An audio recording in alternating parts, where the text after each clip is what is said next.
G'day and welcome back to the house. Hope you had a good weekend. I know I did. Obviously, we watched some football. NRL had plenty going on. Also watched UFC 318, Dustin Poirier's last and final fight. That was pretty emotional at the end there. If you watched it, you definitely know what I'm on about. If not, you might have seen it on the social medias, on the interwebs. But other than that, for a sport-filled weekend, and I imagine it will be one and the same again this weekend. What are we going to talk about? We're going to get into who's going to win the minor premiership. We're down to the last, 6 or 7 rounds. The road home, they call it. And there's three big dogs at the top, with one pushing up behind at 4.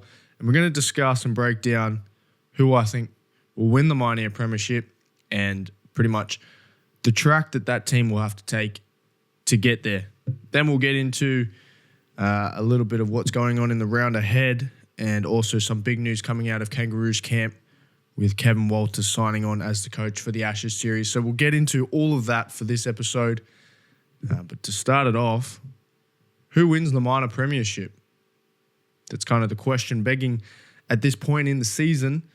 Round 21 ahead. You've got 3 at the top. The current ladder sits Raiders 1, Bulldogs at 2, and the Storm 3. Raiders 34 points, Bulldogs 32 points, and the Storm at 30 points. Raiders for and against plus 132, Bulldogs plus 98, Storm plus 218. So not a lot between them, 4 points between 1 and 3.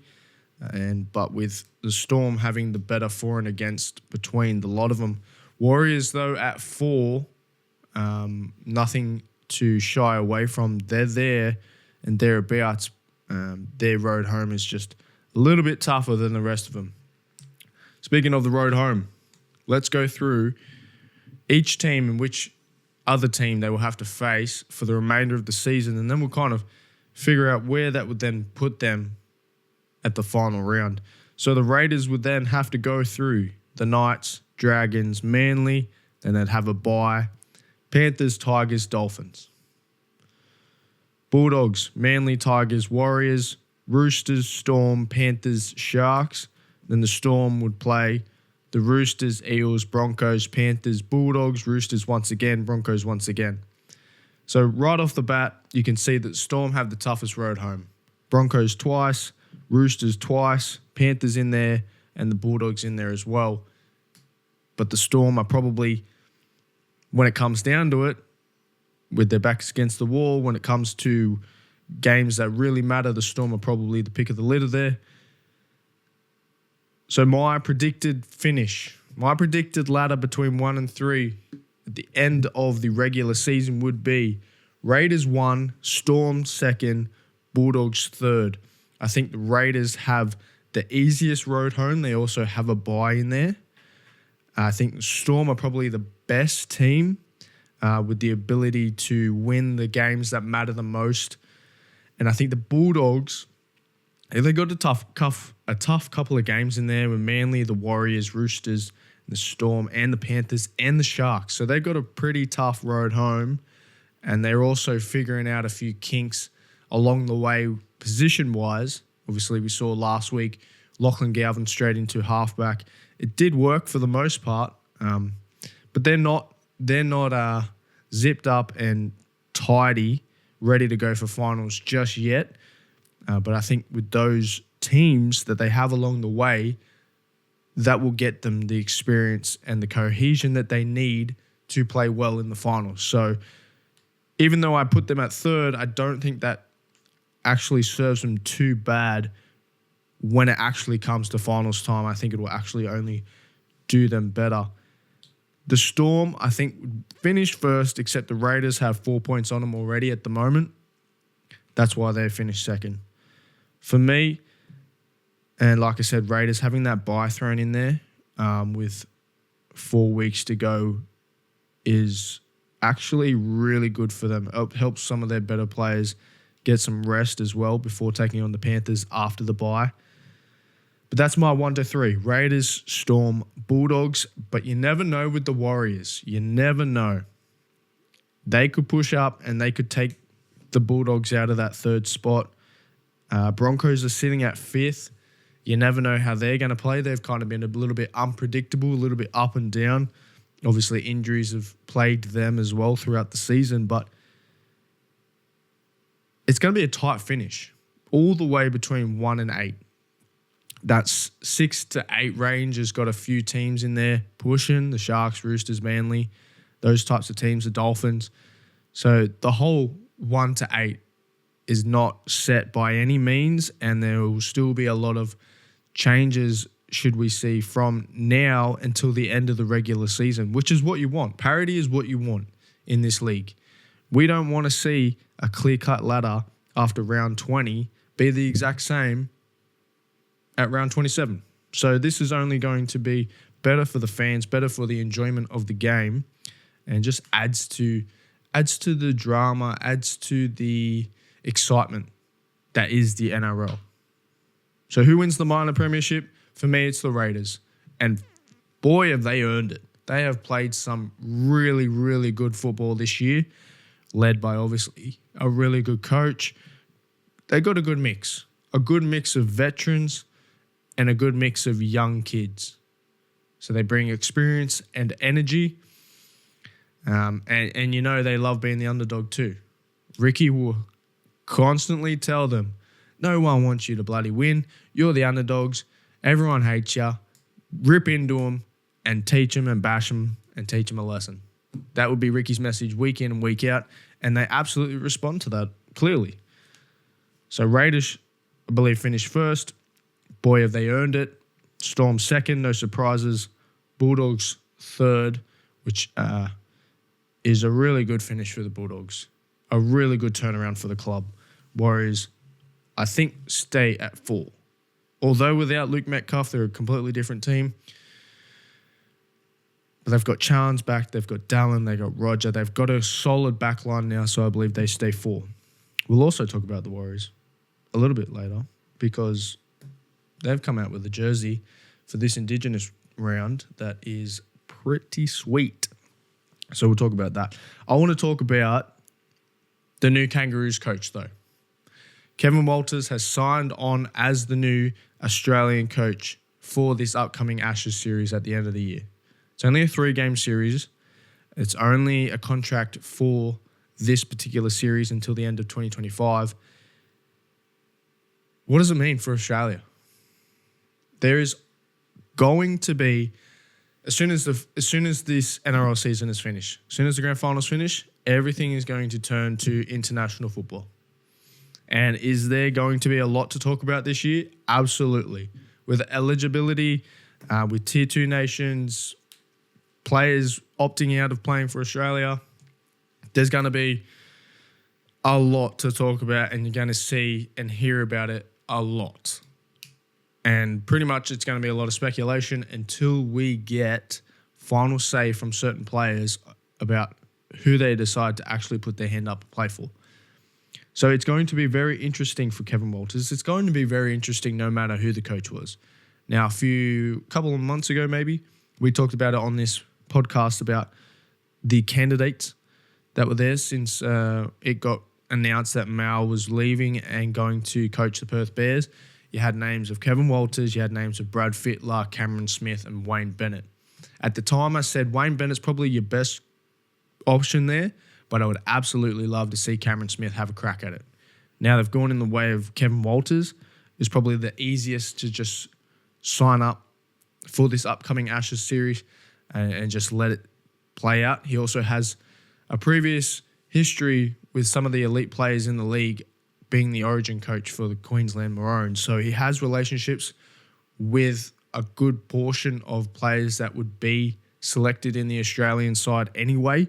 So it's not a bad pickup for the Kangaroos. It wouldn't be my first choice, but at the end of the day, they needed a coach. For this series, they needed a coach. They needed someone with representative football coaching experience and someone who has had some success, at least in the past. And he does tick those boxes. This is basically a trial period for him. It's basically a long-form interview. Can he get the job done? What kind of challenges is he going to have to face that a Kangaroos coach may not have faced before? And how does he come out at the other end of it? And do we win the Ashes? Is it close? Is it competitive? Is England going to look far better than us? All remains to be seen, but he's going to have some certain challenges with player selection. There's going to be, we don't know who.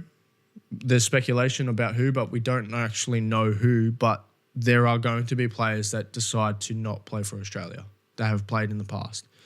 Obviously, you've got the biggest one being Payne Haas, but you've also got reports of Tino, Hammer, possibly defecting to Samoa. You just don't know.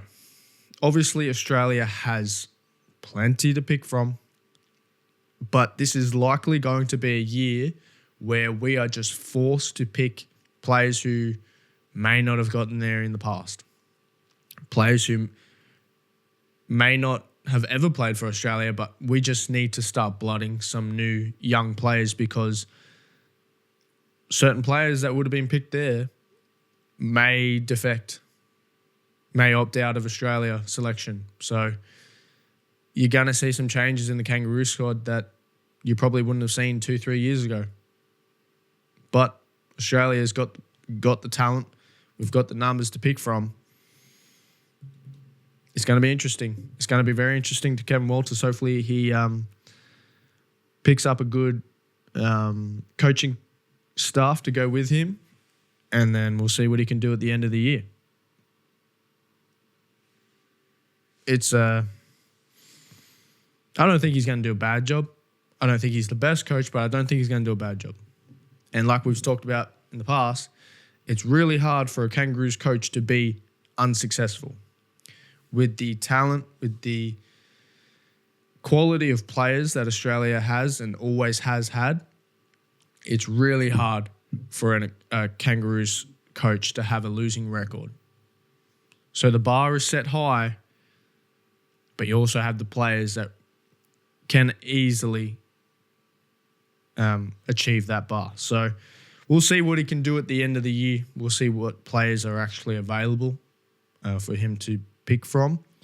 But like I said, Australian players run deep. This is Australia. The NRL is in Australia, so he won't have any troubles actually filling out a squad. Just may not be the type of squad you would have seen last year, the year before. But I believe he will still do a decent job, and then we'll obviously see next year whether he remains the Kangaroos coach or whether that he decide to go in a different direction.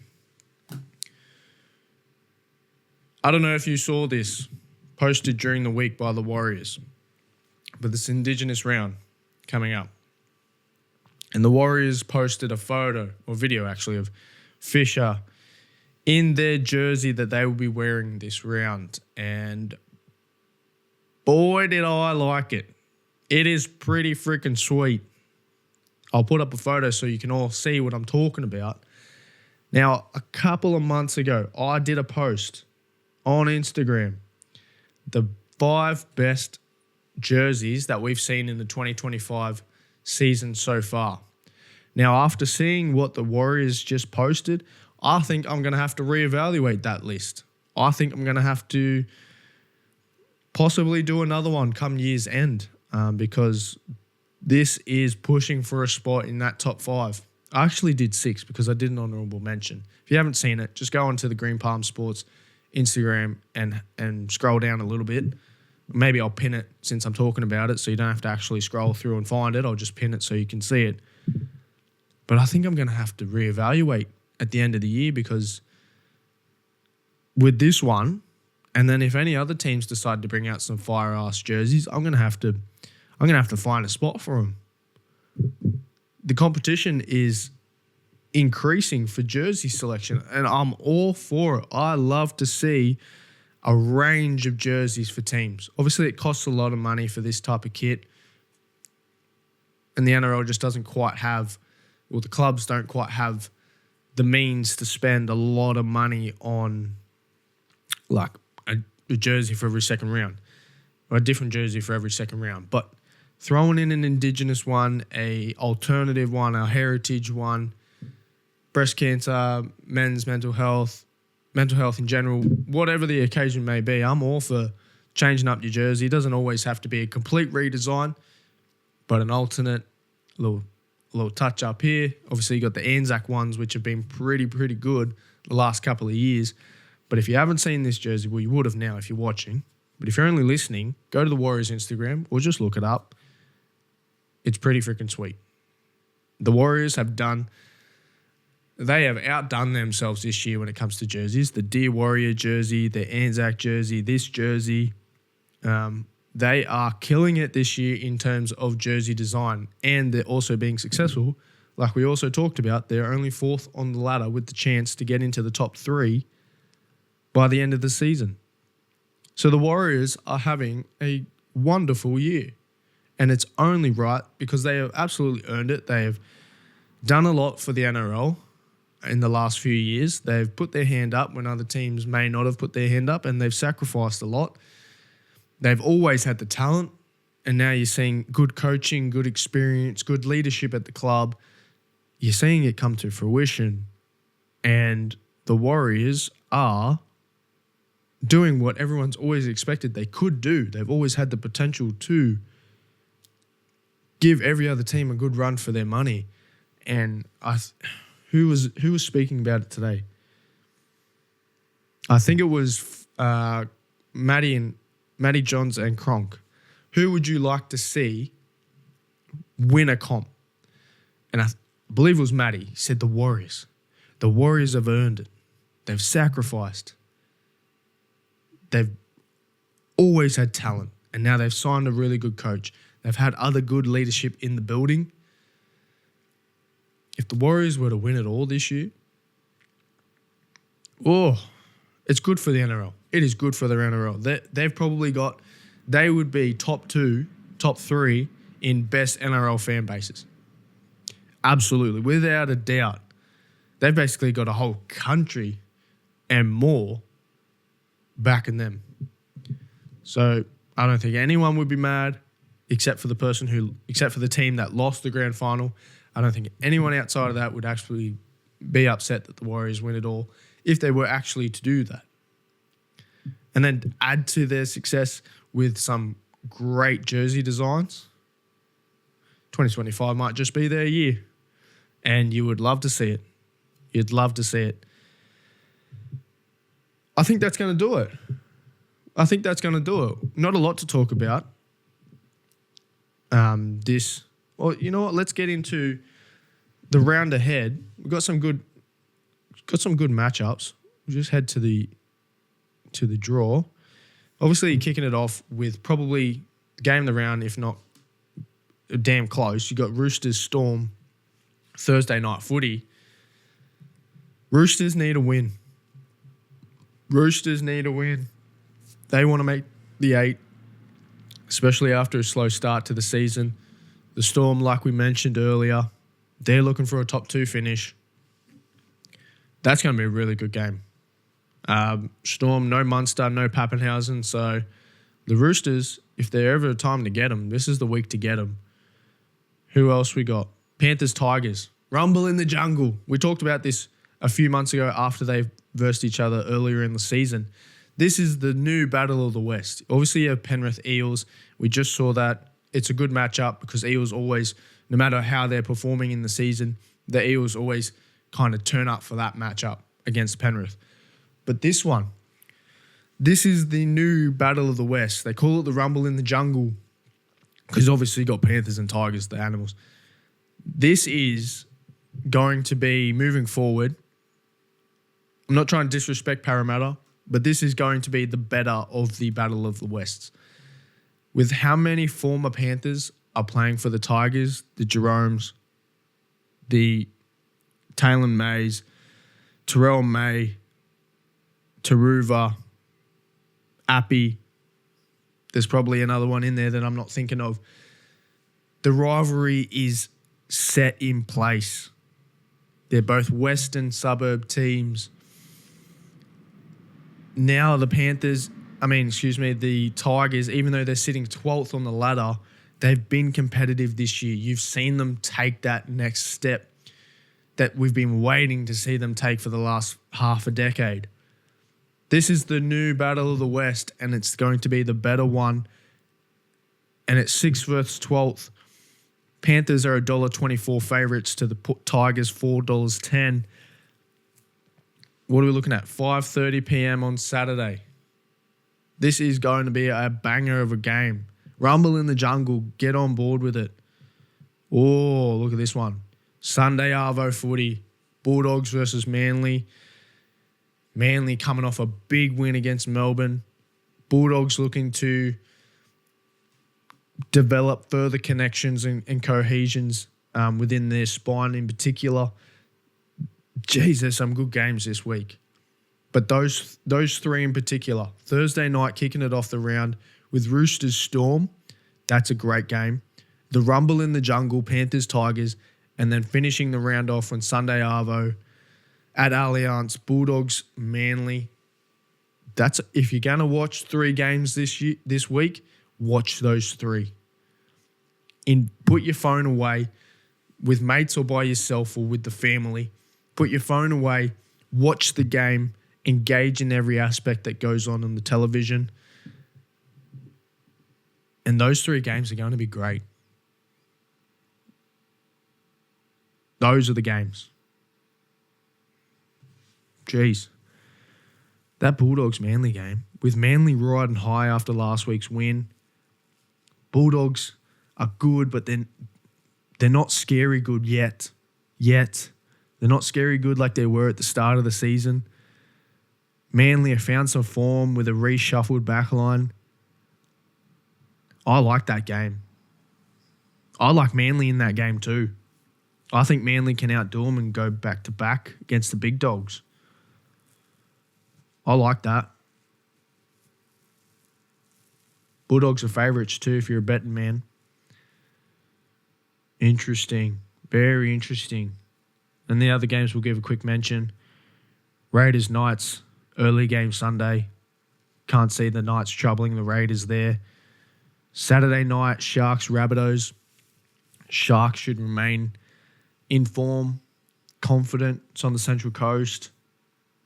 Rabbitohs aren't putting up much of a fight this year at all. Sharks win that one. Early Sunday game, Warriors Titans. Probably will be more competitive than you're expecting. But especially with Des being in the news, the Titans boys would probably be wanting to just put in good effort for Des. But Warriors probably win that. Broncos Eels in Suncorp. Broncos probably get the better of them pretty handily. Cowboys Dragons in Townsville. Cowboys probably win that, although Dragons been sneaky competitive this year. Not the best watch, but they have been sneaky competitive. So the 1-8, we talked about the 1-3, or 1-4 really, but the 1-8 right now, Raiders, Bulldogs, Storm, Warriors, Broncos, Panthers, Manly, Sharks, Dolphins, and Roosters at 9 and 10 respectively. If you're going to watch 3 games, watch those 3 games, man. Roosters, Storm, Tigers, Panthers, and Bulldogs, Manly. What a great game. What a great sport we have here. It is ridiculous how good this game is. Ridiculous. That's why we love it. That's why we sit here and talk about it. Or that's why you sit there and listen about it. Listen to it, about it. Anyway, that's going to do it. Appreciate you tuning in. I know there's plenty of options out there. So we thank you. Until next week, enjoy this week's round of football. We'll see you then.